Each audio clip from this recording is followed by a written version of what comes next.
Assalamu alaikum aziz izleyiciler. Assalamu alaikum yaşlılar. Indi bugünkü mavzumuz geçenki birinci bölüm deyip bölüm verdik izleyiciler. Şu bölümü hem düşündürüp geçeyin.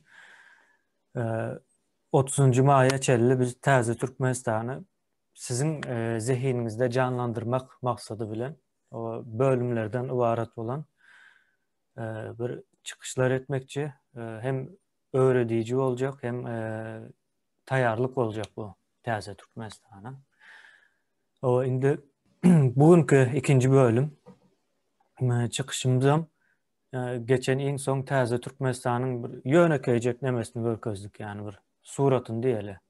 İlk merkezde çağlar ondan sonra maşgala, oku, şoňa mezesatlar ondan sonra onun dışında da o hususi nemäni görkezýär o taýda. Fabrikler var, işçiler, hizmet sektörleri var. Onun dışında devlet nemesi gelýär, aparatları gelýär. Yani içindekiler gorayan ya maniyini veren şekilde olan gücünü konstitusiyadan alýar. Gurkada kemiyle gurkadık bilsem. Onu e, onu görkezýän. Indi biz bugünkü mowzumuzam neme olacak? O şu Taze Türkmenistan'ın azıcan bolsa bir guruluşy nähilek boljak. Yani ya da häzirki Türkmenistanda bar olan ýalňyşlar näme? Yani haýsy tarapyndan alsam dogry bolarmykan diýen. Ýok. Ýönekej jebirçony düşündirip geçäýär. Ýine bu geçenki nemede görkezen mawzumuz. Merkezde nesil çağlar var. Onun dışında da maşgala, oku, yani sosyal neme guramalar. Indi bu taýda da hususy sektör yani Taze Türkmenistan köp böyle hususlaşacak edaralar yani halka verilecek. Yani topraktan tut firmalara çelli yani de şoň menzesatlara çelli. Onun daşında yine devlet deyip bileceğimiz aparatları var. Bulum gücüne yine konstitusiyadan alýar deyip görkezip bilipdik. Indi Sapara size söz vereyim, salamlaşıp başlayacak değilsiniz. Şu ekrana başka bir neme getireyim. İyileşler. Salam.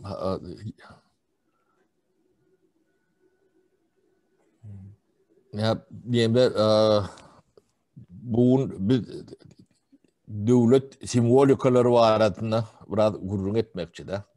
Simwolikalar nämäni aňladýar, o jemgyýeti näýilek täsir edýär. Näme üçin şu simwolikalar bar? O nirde doğru simwolikalar bulunulun, nirede bizim fikrimizce doğru däl simwolikalar ulanylan şo zatlar barada bir gurrun edeli diýişdik ýaşlar bilen. Aydın şu simbolika diýip neme diýär? Tarihimizde seyredeli yani hiç wagt döwlet bolmadyk millet taýpalardan emele gelen millet diýip bizim beýnimizde tiňdirdiler de. Buňa sebäplerini agdak geçeli hakykatda beýle däl. Bizim döwlet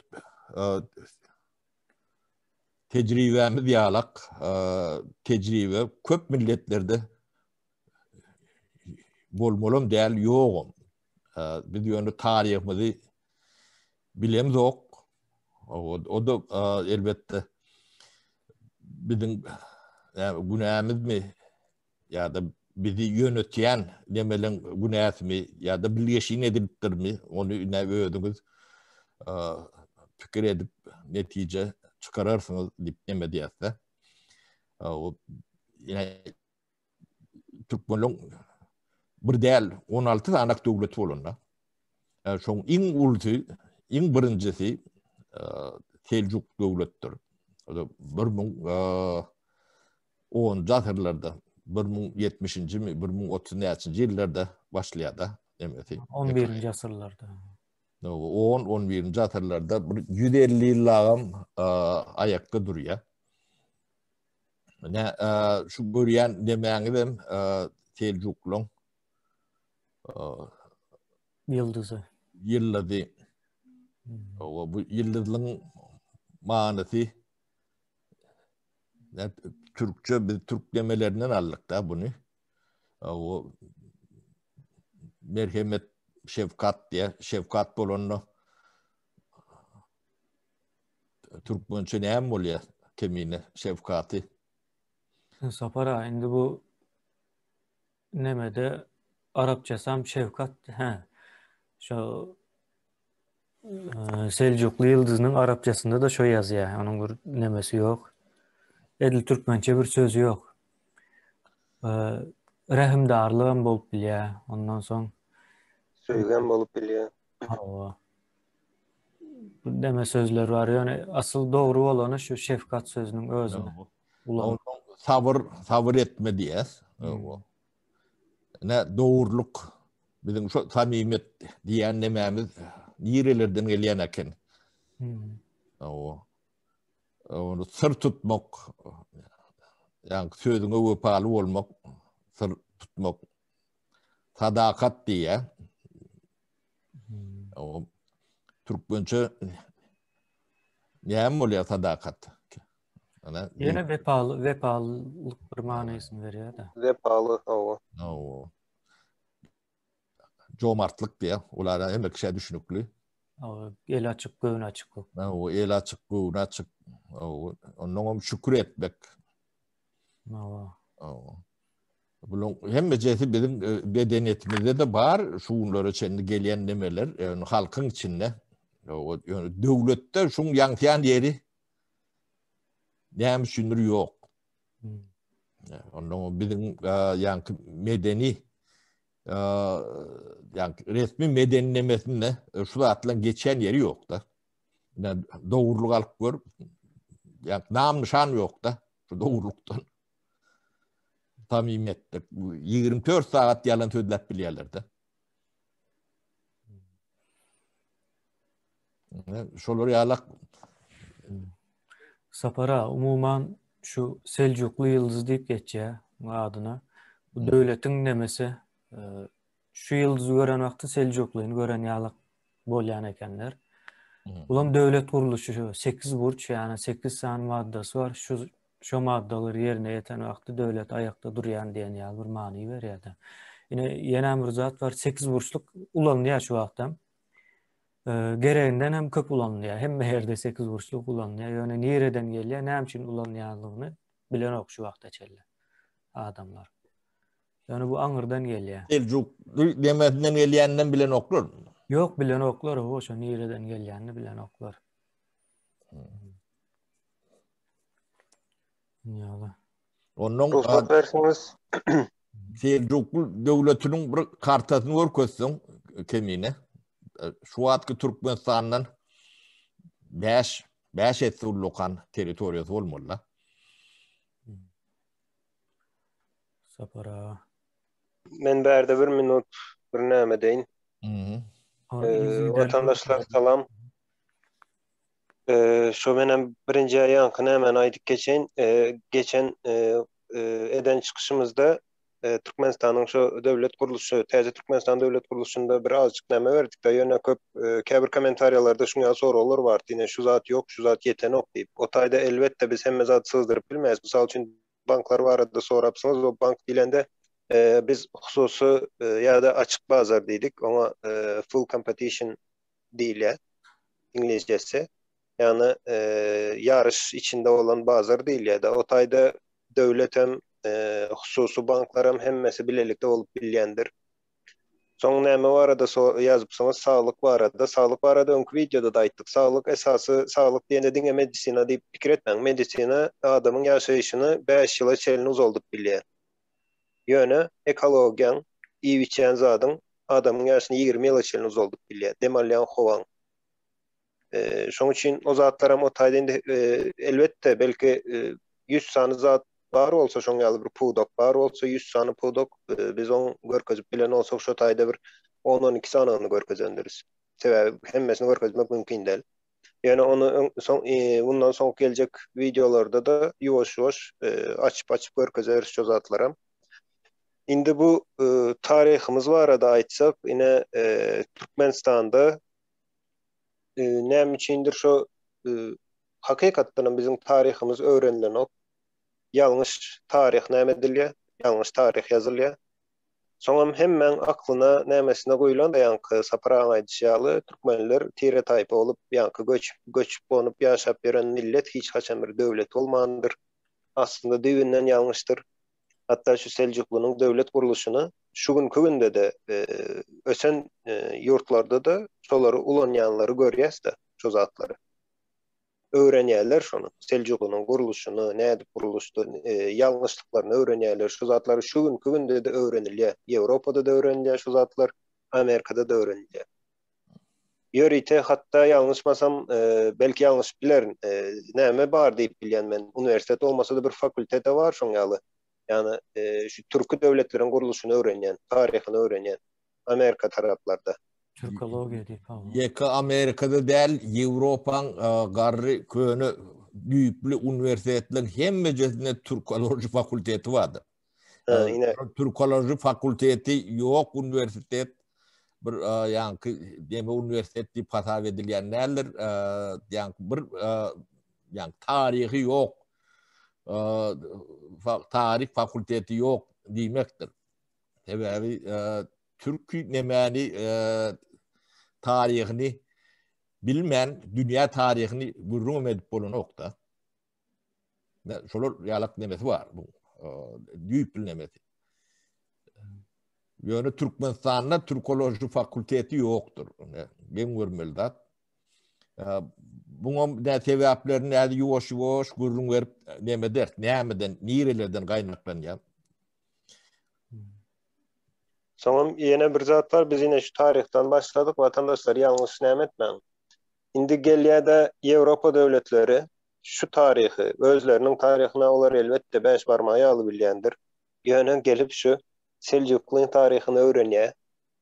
Şoňa çıkýarlar, ýalňyşlyklaryny öwrenýärler, ýanky peýdaly zatlaryny alyp ulanyp bilýärler.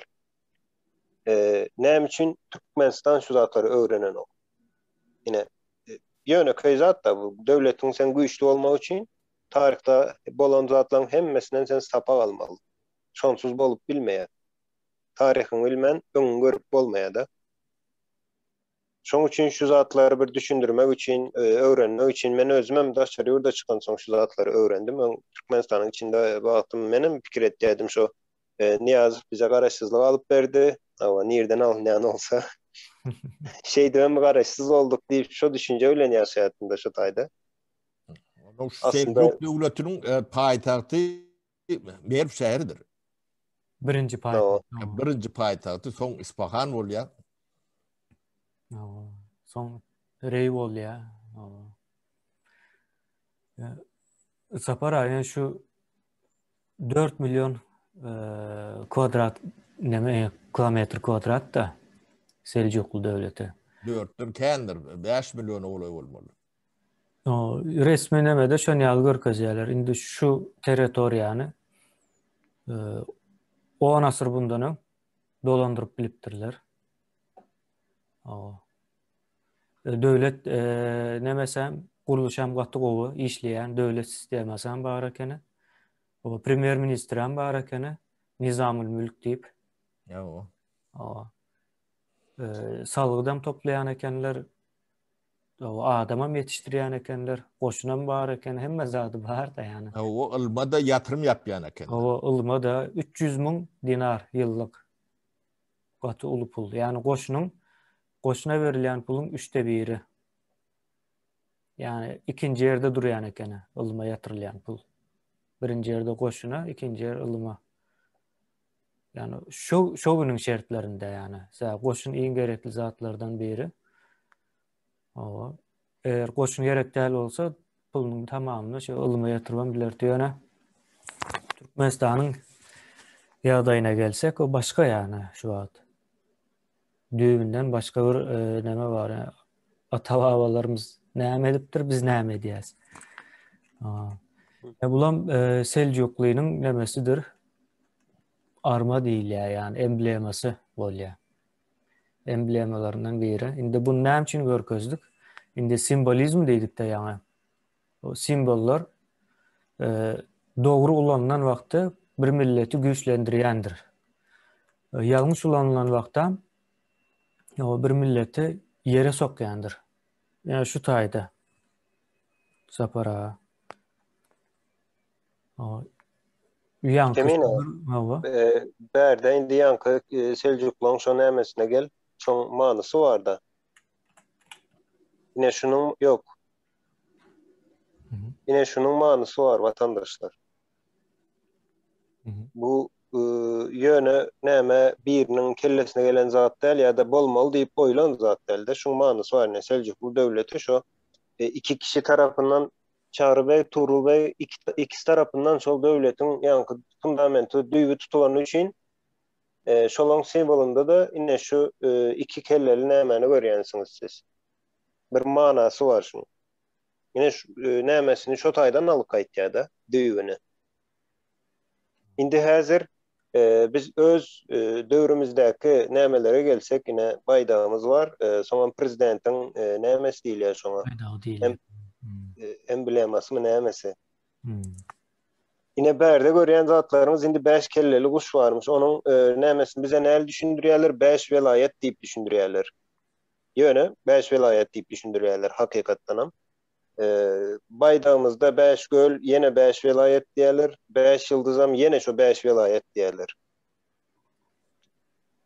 Indi ýöne bir zat var da bolýa velayet diýen diýmek velayetler bizim tarihimizde bartym diyen sonra o yüze çıkýar-da.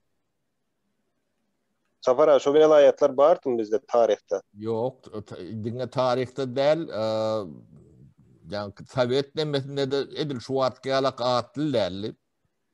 Näme bartymy şu velayetleri halk döretdimi ya biri böldü şeydi aralar?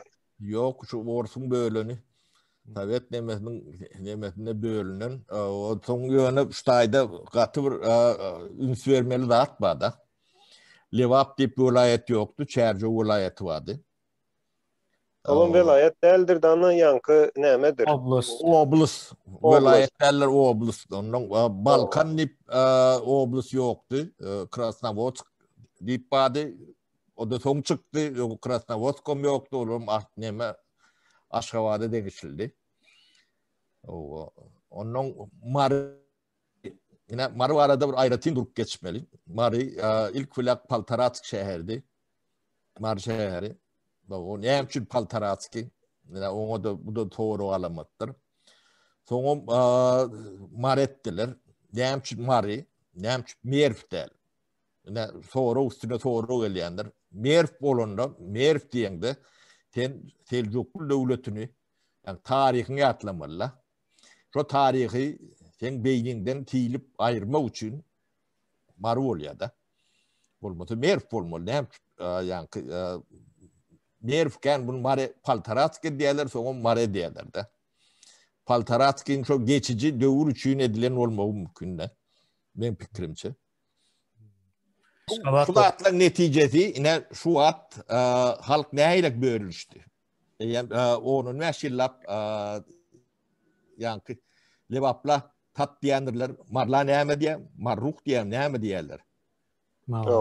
O ahalla ýene de birdat diýendirler. Daşowdla ýene de birdat diýendirler. Balkanla ýene birdat diýendirler.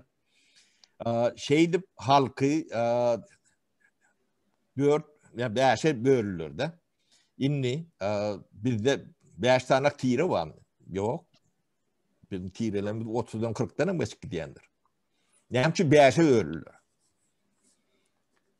Bu iqtisat tarapdan doğru däl. Sebebi lewap iň bolmany 2-3 iqtisady zona bölünmeli. Daha şoňa minimum 2 ýa 3 iqtisady zona bölünmeli. Bölge Maram şonalak. Balkanam şonalak. Bu hiçbir demesi yok da. Yani mazmunu yok. Yani logika gavat gelen ya da peydali deme gelen mazmunu yok. Ne bölme için edilen nemeler, ne simbolikan nemeleridir. Son ne bunu oblüsü düşündük deyip kaza edeli. Şimdi biz yurdun içinde ağıtlara geçelim. Köçülün ağıtları olsun. Ne ben öğrenip öten yerim şehrin merkezi de. Merkezinde Karl Marx Bibliotekanı yeniçse. Şimdi daş doğrumdaki köçülün ağıtlarını tanak geçeyim size. Şoturstaveli, Kalilina, Baradinsky, Şaumyana, Çekhova, Podvoyski, Karl Marx'a, Nekrasova, Krupskaya, Türkmenat tam şu. Yekici Türkmenat yok da şu tuğruktu. Oluyor ki ben bir yerin demedi yani. İsteyen yerin. Yine şu zatlar beynin yani ağın aşağına salınayan zatlardı. Şunun için ne için Türkmenatları yok. Yani Türkmen'in tarihi zat yok. O sizin tarihiniz yok deyip düşünülme için ediliyor da. Siz bir yankı çölden çıkan o tire tayfa biri bilen kırılış bir önleme. Ne ort geldi sizin ağınız bir etti. O sizi adam etti. Yeni alak yemeğini salma için edilen dağıtlar da. Onun sen öğrenşen bunu içinde doğuyan da sana ya neme de gelen nokta. Ne sen milli şuurun şeydi öldürülüyor da. Bu da atlan madmunu yani neticesini yani 30-40 yıldan 50 yıldan 60-70 yıldan neticesini görüyorsun da. Ne şu an kırış böyle öndürülür. Yani bir yılla bir devlet, bir millet, bir halk etme için bir topor iş geçirip oturuyoruz da. Bir dil olmalı. Bizim hem yani bir millet. Bir millet yönü şu cağdan değil. Yani Selçuklu'nun teritoriyasını alanda o teritoriyası neyle kullukan teritoriyon? Şöyle hem bir millet. Aslında seyreden de. No. Oh. Ben yenen bir zat ayıp geçen sapara millet sözü hiç bir wagtdan gan nemesine değişil değildir. Bir gandan gelýän manyny berýän değildir. Yani millet sözü aslında Arapçadan gelýär. Misal üçin Müslümanlara o sen haýsy milletten diýip soran wagtlary İbrahim'in milletinden diýip aýdýarlar da. Peygamber İbrahim. Yani millet hiç ýyl gana değişleri yok. Yani bir nemäniň aşağında toplanan şemsiye diýerler-de. Ama bir saýawanyň aşağında näme Türkmençede näme diýip aýdýar ona? Zontik. Zontik diýesim gelen nokta şondan sonra yani. Hayvan deyip doğru ayttın sen. O saýawanyň o aşağında toplanan o haýsy gandan bolsa bolsun şu adamlara millet diýilýär. O dili bir olsa dilen biriktir ya da şolar. Hawa saýawan ine şol manydy ulan ýanda o watan toprak bolup bilýär, dil bolup bilýär, bir ortak bir dini bolup bilýär. Düşünce olup bilýär. Düşünce bolup bilýär, ýani düşünce diýenimiz ideologiýa manysynda. Şolar o toplaýar. Onda gysgaldyp aýtsak, o Türkmenistan şu häzirki velayet sistemasy ýüzünden ýalňyş bizi bozýar. Ve onun yerine şu düşünce gelmeli. O bir vatan, bir millet, deňdir bir döwlet. Bir döwlet bolup bilsek biz hemme zatdan goranýas. Özümizden goraýas we iň yetip biljegimiz ýokary derejelere ýetýäs. Misal üçin ýanky aýdan nemesi var da Selçuklu näde kuruldu, kim urdu diýdi. İki adam. O iki doğan urdu yani. Çağrıl ve Tuğrul ve. İkisi birbiriyle kırılışan olsa şol dörer mi de yani şu Selçuklu devlete? Yok döremendir yani. Neme kırılışmandırlar. öz aralarında. Ilılaşıptırlar ve näme iş etjegini bilýän ekenler, planlaşdyran bolmaly. Ökmen suratda başga bir şekilde bolmaýar zat. Tötenleýin bolýan iş däl-de döwlet gurmuşy. O indi bizem Gördüm. şol Tatil demeti kemine birinci İslami yani Müslüman dinini kabul eden Selçuk demeti. Şoň üçin Selçuklu bolup bilýärler-de. Ülküler küçük toporkan din kabul edýärler-de. İdeologiýa şoň üstüne gurulýar. Doğru ideologiýa bilen ýola çyklan baştan. No. Indi biz näme üçin şu taýdaky granisa bardy, yani bir döwletiň içinde granisa näme üçin bolýar? Iqtisady dolanşy sebäpli bolýar. Ýewropada, Amerikada görülen, Kanadada görülen bir ýurdun içindäki aýratyn territoriýalar ykdysady bir bölünüşikdir. Iqtisady zona bolýar da. Ykdysady zona bolýar, o ykdysady. Siyasi däl. O siyasi däl. Serediň ýani halkyň ýaşaýan ýerdinde Lewawa seretseňiz derýanyň boýu bilen ýerleşipdirler. Mary da şoňa meňzeş kanala ýakyn ýa-da kanal şo bir ugra ýerleşdirilipdir. Ýene ahalam şonuň ýaly ortasynda bar ýaşaýan bolany onuň gara gum, ýani gum çöl. Balkanam ýene şunuň ýaly bir aýlanyp ýerleşipdir. Ýene Balkanyň ortasy çöl, gum, boş. Sen boş ýerleri bölýän. Doğru däl de bu, yani bir düşünjäni döretmek üçin ýörýte. Näme zat var da ine demokratiýaň bolan ýerlerinde ýa-da halkyň pikiri, halkyň düşünjesi dinlenilýän ýerlerinde islendik edilýän iş şu halk tarapyndan edilýär-de. Böljekmi halk bölýär diýende oň ýaly näme bölenok ýene ýanky ekonomik zonalara bölünýändir. Ýöne şu zady ine 5 velayaty bize biri bölüp berdi, şonam kabul etdik. Ine şu zadam kıyın zatda, şu gün doğru zada aýdyp şu zat ýalňyş diýseňem, garşyňda bir topar adam taparsın. Sebäbi adamlaryň kellesine şu zat sokuldy. Ine sen diýdi lewaply, sen maraly, sen daşozly diýdiler. Ýöne şu zady atlaram bizimki däl, adam şu halk goýanok şolady daşardan edildi. Soňra şu territoriýalaryň indi nämesine aýdyldy, bölünşüklerine. Şu gün şuňa pikirleri görýänsiň ene daşoz aýry bolmaly, çerje aýry bolmaly ýa-da ýene şoňa meňzeş bir zatlar aýry diýen söz bar da. O zat aslında watandaşlar siziň pikiriňiz däl, o 100 ýyllarça kelläňize goýulan pikir. Şunu eden adamlaryň niýeti hem şol, ne şo pikiri döretmek halkda. Şoň üçin bölündi. Ne onam kabul etdi halk, inansak da. Bunun simbolik olur bilen berkedilýär da. Ne baýdakda şo badyr. Hallan gölü. Ýanky şu maşinlaryň nomeri badyr. Şo taýda da bölýändirler. Näme gerek şo? Şoň mantygy ya gerek yerini düşünüp biljek adam var. Demçi Marynky üýtgeşik bolmaly, ahalynky üýtgeşik bolmaly, Balkanyňky üýtgeşik bolmaly, Lewamyňky, Daşowdyňky üýtgeşik bolmaly. Näme üçin sen adamlary aýyrmaly? O ýadyp döwründe ýani oblustdan oblusa geçmek üçin ýani wide ýalak demek gerek ekende. Şeýdip burun edýärler-de. Onu ýörüte bölmek üçin. Şonu halkın beýnisiniň nemesine siňdirmek üçin. Aň aşagyna siňdirilýär-de. O tribalizmyň taryhy diňe orta ellerinde soň başlandyr. Onu ilk ulak ýa ýol başçylarda başladylar da.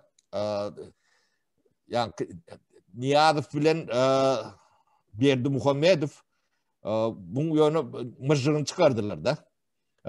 Tribalizm oradan öň başlady. Iň uly tribalizm, ýani start demesi Kapurovdan başlandy.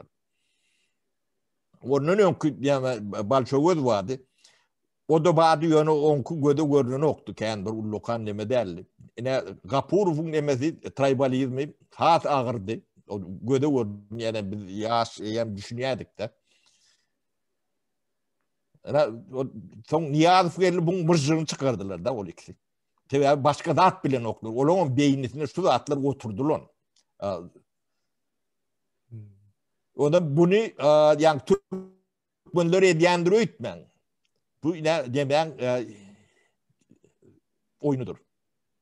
İmperiyalar şeydip yönetiliyendir. Bu yani Türkmen tribalist olup deme yok. Bunu yani kuvvetlendirendirler. Şuna patlat neme itiyendirler. Şimdire riyalak demede riyalak şert dörü diyendirler. Bunları mediyendir. Yani şuna çerini şu atlan gurrunu yani gıdıklayan adamım bana sataşmadım içeride de. Ne in olmanla ne şu bayrağın 5 tane göğülü Türkmenli göğülken yani şu 5 tabii o oblusun 5 Sapara. Yine o kuşun kelleten 5 ne için 5 şu 5 berkitme için ediyor da iyi değil demedim. Bu yürüyüte edilen rahatlar. Sapara yenem neme vardı indi baydağın böyle 5 diýäňiz de baydak birinciden Niyazova soğuğa dedilipdir 19. fevralda mecliste. O halka tayarlanan bir baydak değil o birinciden.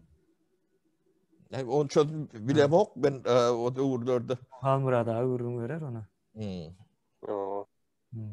Soňam näme var indi şu tire parazlyk barada aýtjaňyz sapara tire parazlykda men şu zady görýän. Tire parazlyk aslında ine göz öňüne getirip taryhyňa sen ýatdan çykardylar ýa-da ýalňyş düşündirdiler taryhy. Sen taryhy bilen ok, ýöne tire parazlyk etýäň. Diýmek sen biriniň isleýän zadyny ýa-da sen şoň elindäki oýunjak bolýaňda. Sebäbi tire parazlyk hem şo nämelerdir. Ine Daşoğuz, Balkan mary diýip gidýändir. Ýöne Türkmenistanda 5 tire ýokdur. 40'dan kendi bilýän men. Indi şu tire parazlyk etýänleri şu günde de bar da ýanky Facebook diýdim, WhatsApp nerede şu sosial nämeler var. Şu taýda da şu zady etýänler. Indi şolara men sora öresim gelýär. Sen hakykatdan öz taryhyny, sen tireňi nerden gelip çykanyny bilýänmi? Bilýän adam ýok watandaşlar. Men özüme bilem ok. Men hakamdan sorasam şolan bilen ok eken. Hakykatdan bilen ok. Sebäbi o zatlar ýatdan çykaryldy. Bu zat emeli döredilen zat birileri tarapından döredildi. Aslında sen tireň o özüňe näme etýärlerde bir gorduş näme edip menine şu tireden diýen bolýarlar ýöne beýnansak da oň ýaly däl. Onu sen bilmem bilmeyen. Bilmedi. Gorajak bolýarlar da şonu. Tiresini seretseňem çerjewli tiresi, daşozly tiresi, şoň ýaly tire barmy? Taryha bir seredik görüňe bir aýdan wagtda bir kelleňizdäki düşünjeni bir pikirleniň, bu düşünjeni maňa kim berdi, kim goýdy? Dogry zatmy soňam şu, o erwet zada. Tire parazlyk etjek bolsaň 40 san tire bar, hemmesini tanamaly bolýan haýsy dostuň, haýsy duşmanyň bilen zoga hiç zada. Garşyp ýörsiň günni sen de lewaply bilen ahallan öýlenýärler, oň çagal haýsy tire boldy. Mesela. Ha? Velayet ama yok indi bunun. Daha şu gitmeli bu. Yankı mardan birini öylün ya çerjowdan birini öylün ya. On tiretini hem bolmaly. Şu çağalan. O çağalarım yine de yani Balkandan öylün ya misal için. O haýsy tireden bolmaly. Şonu çıkarıp bilen adam var mı? Yok aýtjana sapara. Aňyrdyna teretmeli bu. Näme üçin bu zatlar beýle bolýar? Ýöne men üns berýän zadym Sovet nemesi ýykylyp başlan perestroýka döwründen başladylar da. Ýemän bölmän metodlary bar da. Şo wagt nomenklatura diýip bölüp başladylar. O ýöne nomenklatura sözüniň mazmunyna düşünýän adam däller şolun ýaňky ýaýratyp görünýär. Sovet demesinde nomenklatura diýmek.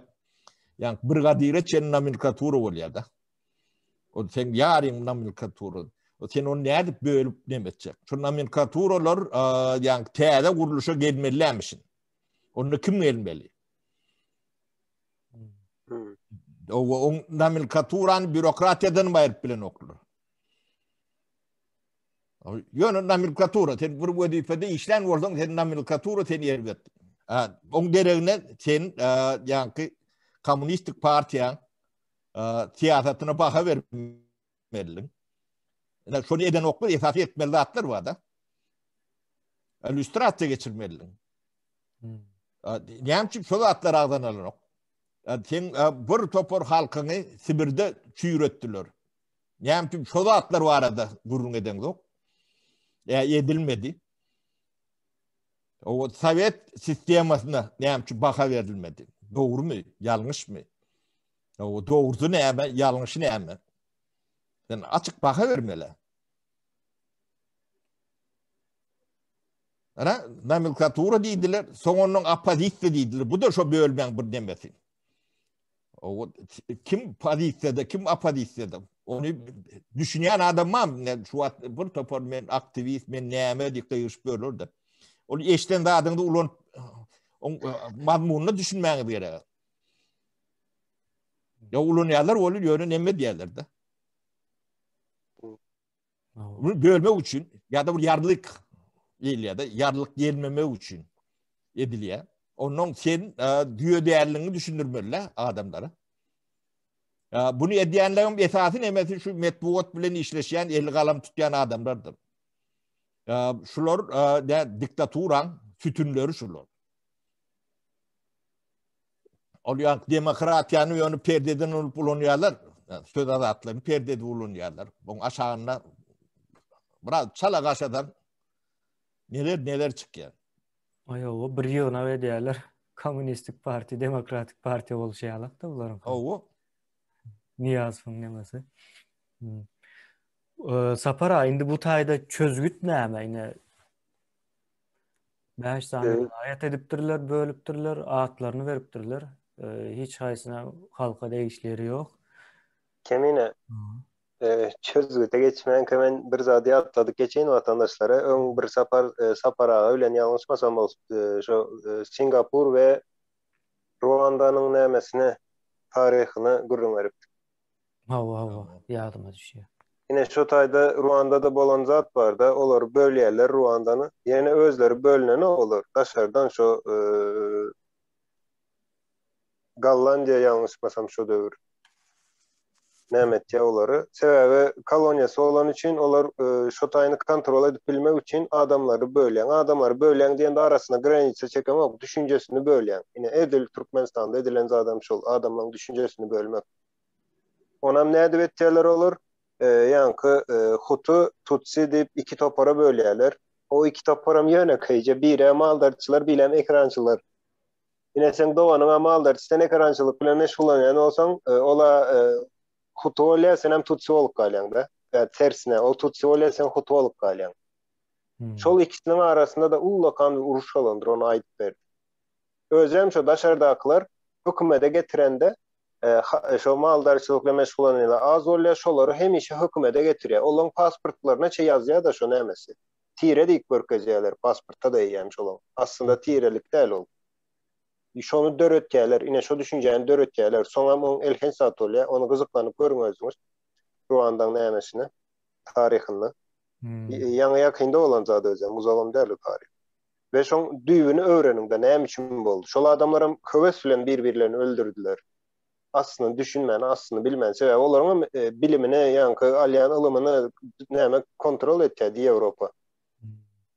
Ne şoň netijesi. Türkmenistanda da gelýärler ine 5 vilayata böldüler. Kim bilýär? Haýsyňyz vatandaşlar şu zatlary näme gyzyklanyp gördüňiz? Kim böldü, näme üçin böldü bilemiz oba. Näme üçin gelýär biri şu ýa-ni türkmeniň etmediği belli zat şu. Türkmen etjek bolsa 40'a 45'e 50'e bölür. Sebäbi tire taýpy bölünüşi bolýan bolsa. Bu tire taýpy bölünüşi däl. Soň tire taýpy bölünüşi tarihde galan zat. O döwletler dören soň tire taýpy bolup bilmeýär. Mümkin däl oň ýaldy.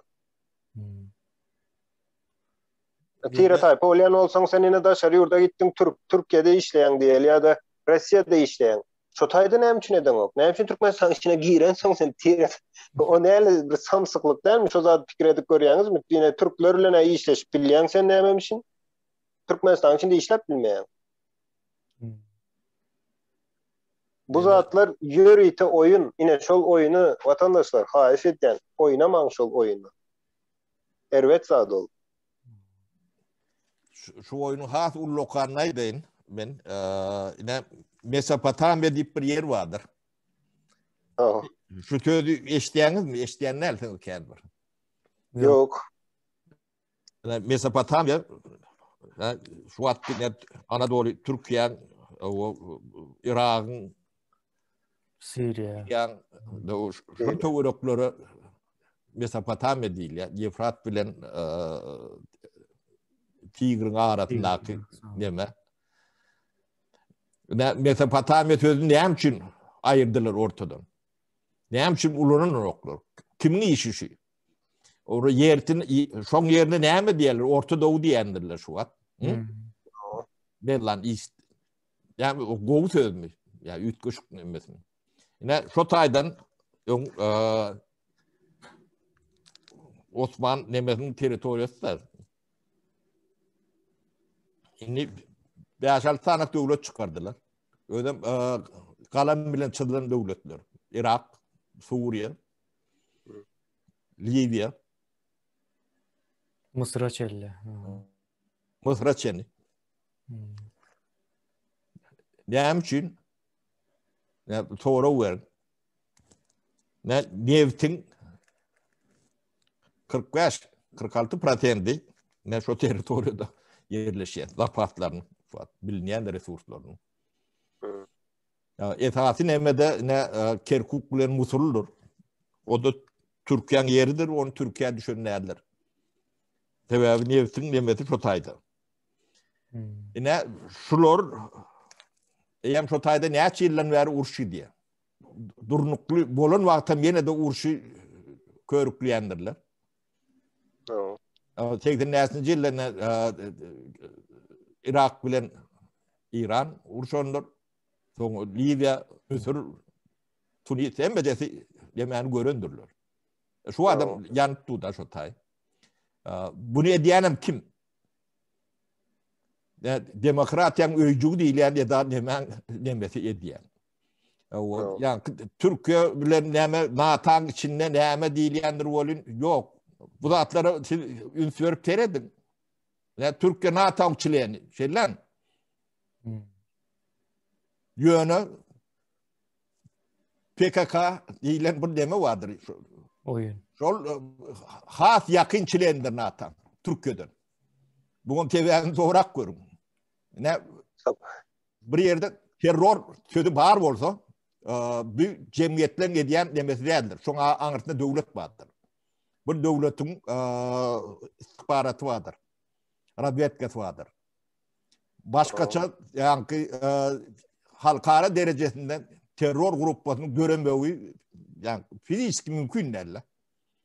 Onuň bir 5-6 sanyk döwletiň garşysyna uruş alyp barmagy şu derejede mali tarapym bolmaly, yaral tarapym bolmaly, beýlek tarapym bolmaly. Onu kim edýär? Diňe baý döwletler edip bilýändir, olaň sany 3-den 4-den geçenlerdir. Beýlekler göterip bilmeýär onu realyk büdjet. O bir de demokratiýa diýip deme diýerler. Bizim ýuwdiýat, o demokratiýa. Türkmenistan hem şoňda mikro bölünşügi şular ýaly. Şular şu taýda doýnanýar. Bu zatlara biraz ýani üns bermämiz gerek, döwlet boljak bolsak, millet boljak bolsak.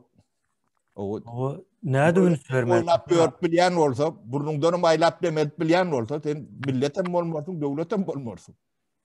O näde üns bermeli Sapara? Yani çözgütü näme? Üns diýeniňiz çözgüt bolmaly da. Bu çözgüt näme aýdaly Sapara? Siz aýdyň, siz pikiriňizi aýdyň, çözgüti elbetde bardyr. Bizim pikirimiz indi ýa-ni Sapara şu esasy ýalňyşlyklar da ýene öňküne şu esir döwründen başlap ya da olar üçün yanlış değil ol. Olar üçün doğru zat ettiler. Yani bir devleti näme edip saklamak için, bir kontrol edip saklamak için eden doğru işleri var. Yöne şu Türkmenistanlıların karşısına yanlış edilen zatlar var. Son 30 yılın içinde de yanlış edilip gelen, devam edip gelen yanlış zatlar var. Yine şu zatları birinci novatda ayırmak, yine yankı maşinlan nämesine eýem yazýarlar da maşina yazýarlar. Sen maralı, sen balkalı deyip maşina yazıp koýýarlar. Näme gerek şu zat? Yine şoňa köp yanlışlar vardı. Sonra yine şu bölünşükleri vardı, velayatlaryň bölünşükleri. Bu zatlar aslında velayet hem değil, ol region hükmanı suratda bolaýmaly, regionlar gerekli zattır. Yani olaňam nämesi, yankı granitsasy zady bolmaýa da region. Yani şuun kıyalı. Iqtidady zonalar bolmaly. Hawa şoň ýaly zonalar bolýa, olaryň belki şu wagt men bilemok, onam nämedi görür, soň näme ders çykarar, sonra şu wagt işleýäs üstünde Türkmenistanda 5-den kän olar ol. Belki onu geçip biler. Nämesi şu ykdysady zonaları. Ondan sonra yine yerli hökümet diýen zat vardır. Vatandaşlar. Yerli hökümet näme diýär? Mysal üçin Türkmenistanda yerli hökümet diýmek yine şolam halk bilen dolandyrylýan döwlet diýmekdir. Ne demokratiýa isleýän bolsaňyz, güýçlü döwlet isleýän bolsaňyz, yine şol sistema geçilmelidir hökmany suratda. O şu wagt näme etýän bir işiň çykýar, bir zat iş etjek bolýan, şol işi birinji sen ýanky velayet diýip at goýan ýerine gidýän. O taýdanam ýanky merkez diýip Aşgabatda uğratýarlar. O taýda näme işin çözýämişin. Nämesin şu Aşgabatda oturan adam Balkanda ýokmu? Ýöne zatlar da. Ya da näme üçin mysal üçin neft gaz ministri Aşgabatdamy şu wagt? Ýok. Ministerstwasy. Indi şu ministerstwasy näme üçin Indi şu näme üçin Balkanda ya da o hojalyk ministerstwasy näme üçin Daşowuzda ýok? Näme üçin Çerjeýde ýok, ýanky Amderýan ýakalarynda? Yeri şo taý dälmi watandaşlar? Onu äli bolýar. Yine şoň ýalyrak ýanky yerli häkimet sistemasyny oňa aýdyp geçdikmi ýadyma düşenok, öýjükli sistema diýsek hem bolar oňa. Yine şoň ýaly bolmaly. Yani şu zatlaryň çözümi. Öýjükli velayatyň ýerine öýjükli sistema. Hawa velayet sistemasy bilen bu zat düzeldip bolmaýar. Onu onsan diktator çalşay, düzeldip bolmaýar, mümkin däl. Deme ýigitler men pikirimi aýdaýyn. Birinciden velayet sözü, etrap sözü bir doğru tapılan söz mü ya da yanlış mı? Şoň üstünde biraz oýlanşmaly. O bir. İkinci, yankı şäheri o ýerini şähere ýakynlaşdyrmak, ýani ýaşaýyş şertlerini ýakynlaşdyrmak üçin biz hökmany yerli hökümeti gurmaly. Her yerli ýani şu wagt etrap diýip düşünýärler. O etraplarym köpsi gatyly o näme o funksiýany ýerine ýetirip bilen ok. Şu wagt etraplar näme funksiýany ýerine ýetirýär. Şonu dile getirip biljek adamman bir etrap haýsy funksiýalary ýerine ýetirýär. Şonuň funksiýalary bellimi? Men bilýän bir sanysyny. Olam şu ýokardan gelen buyruğu ýerine ýetirmek. Yani hiç ilgili funksiyası, hiç sady ýoksa para, hiç sady ýok. Yine ýöne kaýzat Çerjeýde ýanky näme boldu? Şo topan olan wagty şo zady çözer ýaly etrabyň hem velayatyň hem güýji ýok. Hiç sady ýok. Onda näme üçin ady bar diýen soraw çykýardy şu taýdan. Sen onu näme üçin bir zat bolsa Aşgabatda näme üçin habar berýän? Yani näme deýin diýip soraýan ýaly bir çoň ýaly bir sistema bolarmy? Etrava geçtik de yine de başka ondan aşak bölünýän nemeler var. Geňeş diýip bir zat. O näme boldy? Şolong funksiýalary näme? Näme iş edýärler? Oğulların birleşýän demesi bolmaly özü. Yo näme funksiyası bolmaly. Birleşýändir oğulun näme diýär. Ay, Yani bir funksiyası bolmalydyr. Açık kanun boýunça berilen funksiyası bolmalydyr. Yoktur. Yok. Etrafım yok. Vilayetınki diýeli. Näme funksiyası var? Çağlara parta yıldırmak. Yok, olur yalak funksiyon bolup bilmeýär.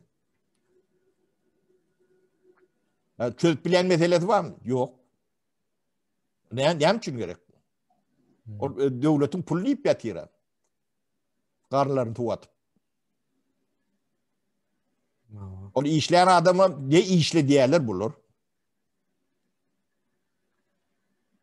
Ne öýler burada de diýerler. O öndürjü güýçlüň üstüne oturýarlar. Olary ýa dem aldyran oklar.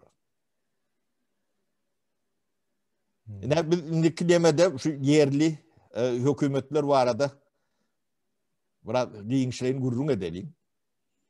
Yerli hökümetler bu etrafyň saganyndan kän bolmaly.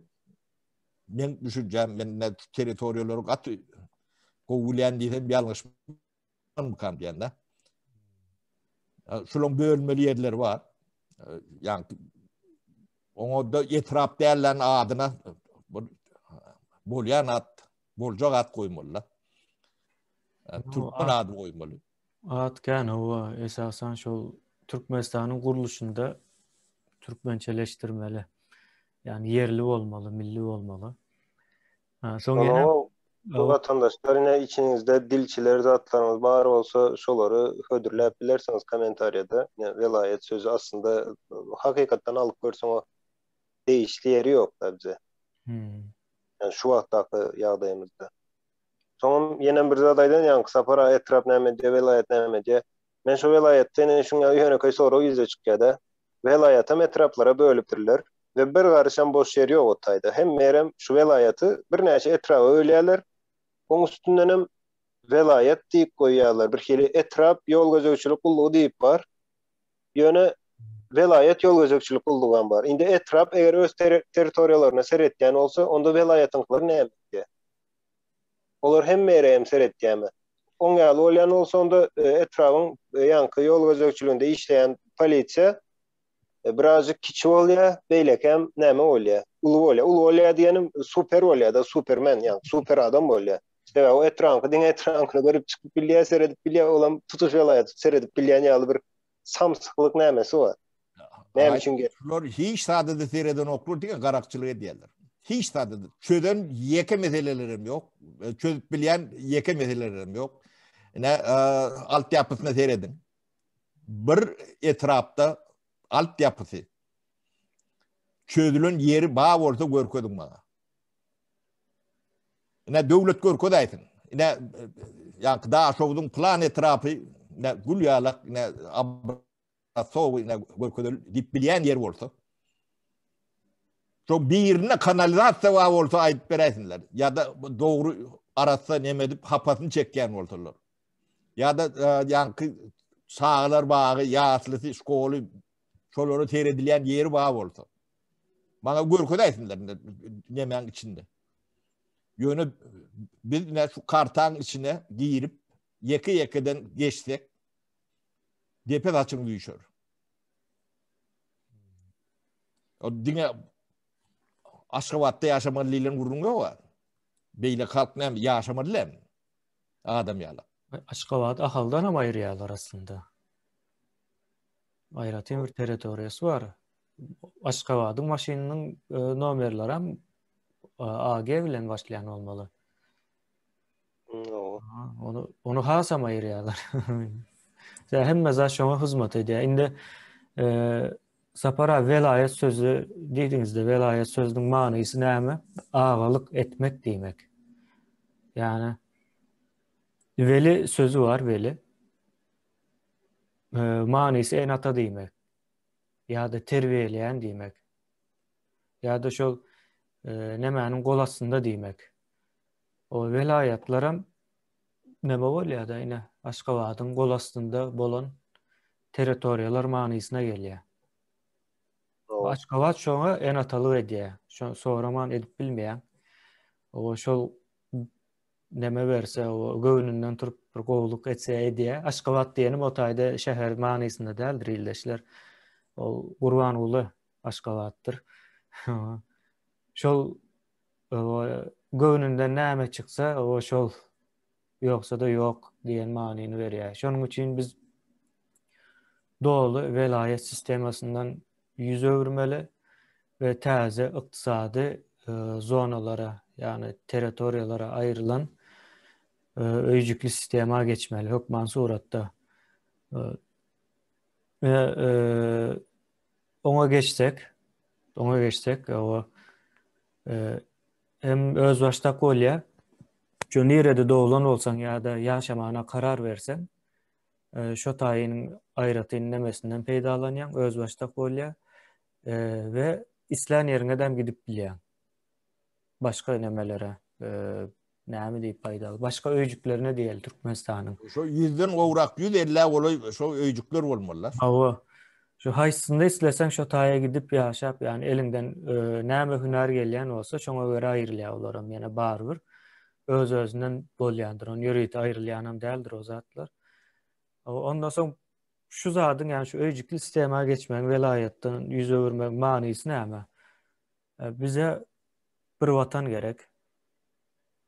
Ondan soň bir millet bolmaly biz. Soň döwletimiz döreýär. Olam nämäniň nereden alýar güýjüni ýanky aýdyşymyz ýaly konstitusiýadan aljakdyr. Her bir öýjük konstitusiýanyň nemesinden çykmana hukugy ýokdur.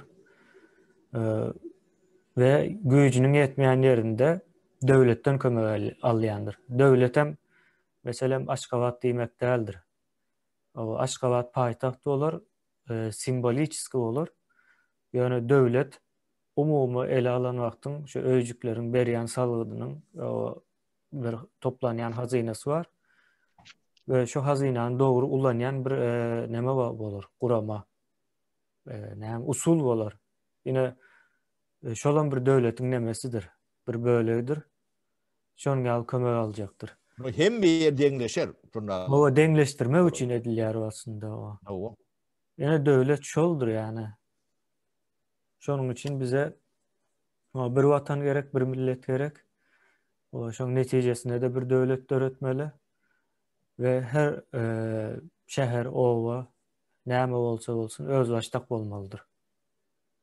Näme aýdyk geçmedik ýatdan çykardyk başlyk emine. Ýanky aýrymjylyk edilýär diýäs-de bu zat uly meşgul edilýär ine propiska meselesi. Şu göç şo taýdan gelýän bolmaly diýmek. Indi şu wada aýtdyň da, indi watandaşlar göz öňüne getir, sene elinde Türkmenistanyň watandaşy diýip nämen bar? Şahadatnamaň, pasportyň ýa-da başga näme bolsun, ýa-da şu suud etýär, sen Türkmenistanyň watandaşy. Sen islen ýerinde ýaşap bilmeli.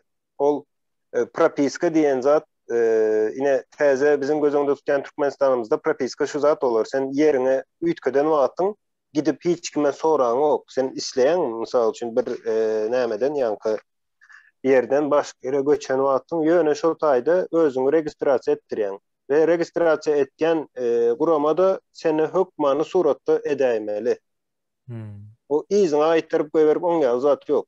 Özem şu diňe elindäki ýanky pasportyň bilen barýan ýa-da elektron formada o zatlar hem mejesi elektron formada. Ýöne şonu adamlaryň, watandaşlaryň her haýsy her biri özü karar berýär. Gidip o birine ine şu taýy propiska goýmany, şu taýy propiskada durjak, ine jaý aljak, jaý aldym, şuna propiska geçip oňa zat ýok. Sen jaý alma tapady ýok. Gidip aýtjaň men şu taýda ýaşajak diýen bu torda izine aýtma. Olar propiska almak o zatlar nämede ýazylar kanunda, konstitusiýada. Sebäbi ine şu Türkmenistan watandaşy diýmek, sen Türkmenistanyň islendik ýerine erkin bir şekilde gidip ýaşaban bilýän, gezben bilýän islendik zadyňy kanunyň içinde göz öňünde tutulan. Ine bizim watanymyz ildeşler Türkmenistandyr. Ahalam däl, lewawam däl, Türkmenistan.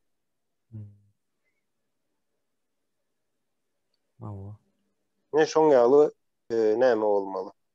Şo yankı propiska meselesi hem sapara size mi aytdyňyz ha şolam bir nämen görnüşi da yankı näme getirýär-de tire parazlyga ýa-da bulan döreden yankı tire parazlygyna getirýär-de. Hem köp zady kynlaşdyrýar. Dowdogy ýeren ýala getirýär adamlary. Mawa. Ondan şu entem yazyan olmalı, milletini yaz ya da. Sen Türkmenistan'da doğulupsun, milletini yaz yalar. O. Düğünden yanlış, o Türkmenistan'ın vatandaşı deyip yazılmalı. Kim bolsa olsun. O. Onun Şu olmuyor.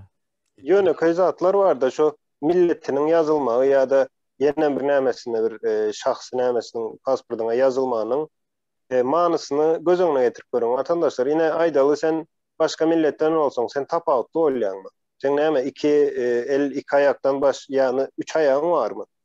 Ýa-da iki sany kelleň bolýarmy? Dört sany gözüň bolýarmy? Näme üçin ýazýarlar şu zady pasportlara? Ýöne köý sorady. Näme üçin şu ýerim goýup aýryp şonu ýazýarlar şu ta? Diňe yankı adamlaryň kellesinde şu düşünjeleri döretmek üçin. Soňra mine şu gün şu düşünjeleri şuň ýaly döredipdir, ine diktator gülýaly ýaşap ýöre.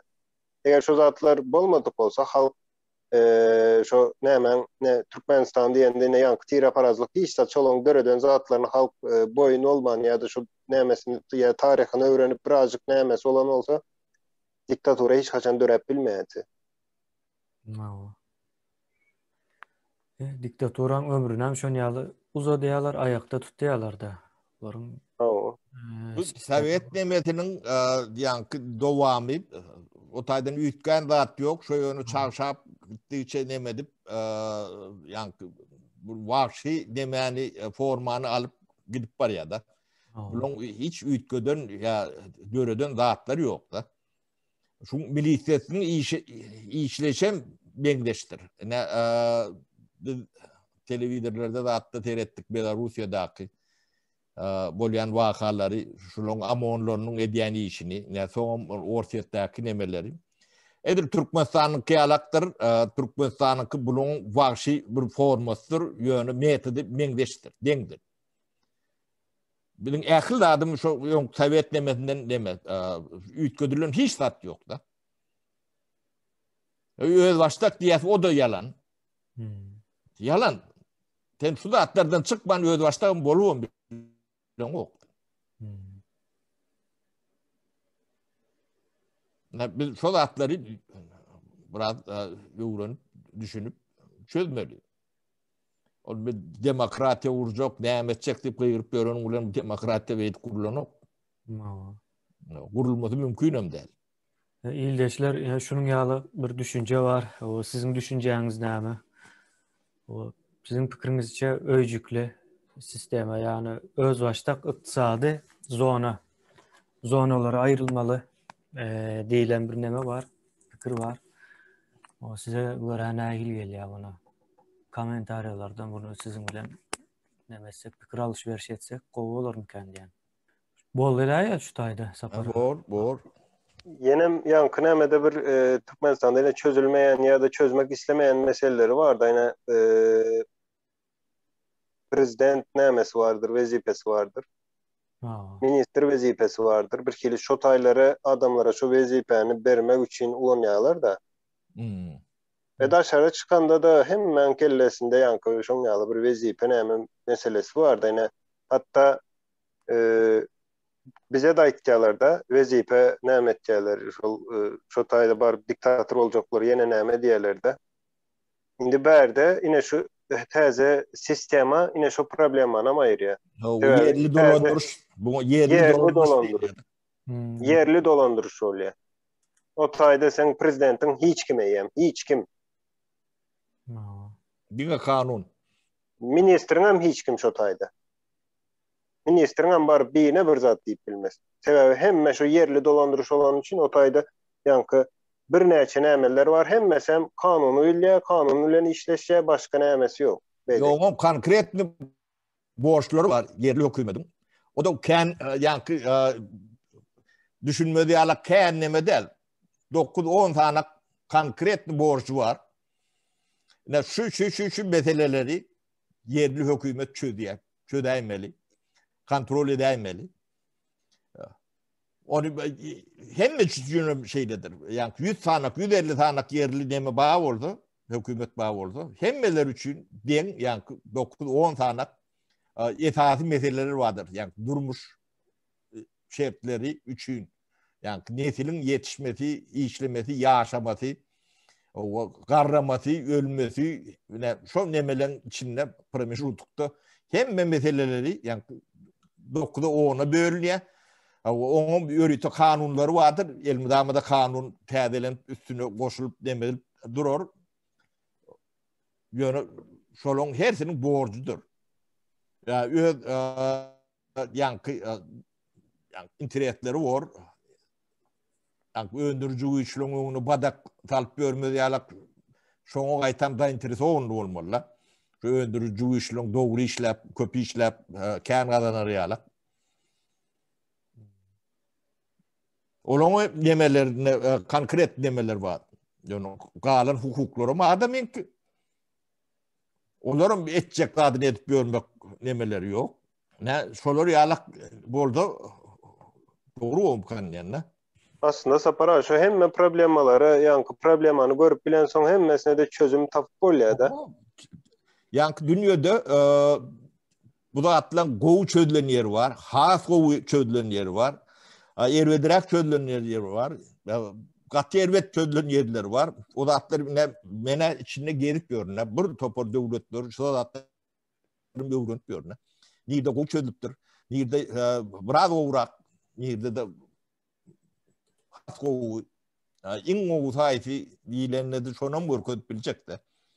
Ana nuskalmalı, öğrenmeli de atlamış olur.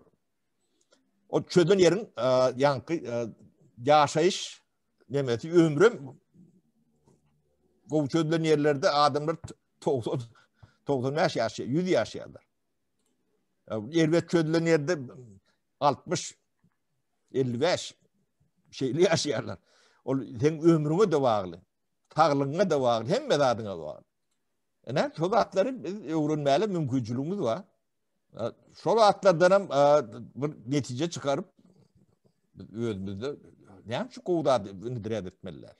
Türkmen yani bir akıllı bir zat bolup bir zat oylap tapıptırmıdan yani hiç kimden görüllü alman özüçe bir zat etçek olup onun adamları nemet görülür.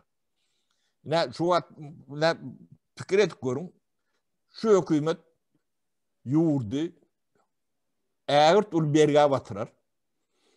Şonu kim ödemeli? Ne yine de şu garip batar şu öcükler ödemeli. Ama şu öcükler olan şu vergiler olur mu? Olmaz. Onun yankı aşıvatta unitadı değeretin gıyalarda. Daha şovuzda, çercevde, yankı Balkanına içine prativagaz bilen giyilmeli tuvaletlerden emet yani. O ne hem çipbeyle? O bir millet, bir devlet, bir teritoriyada adamlar değil mi bulur? Yani Esenurlu kaptanına nev çıkıp da fışkırıp du nevt. Köçötü yok. Öyle bir şehir. İş yeri yok. İşecek suyu yok. O tabi dovluk yarak gelen. Öyle bir nevtin içinde oturuyorum. Nevt demek ne demek? Ya da çercevde yine gazın üstünde oturuyorlar. Marda sonuna alıp çattık.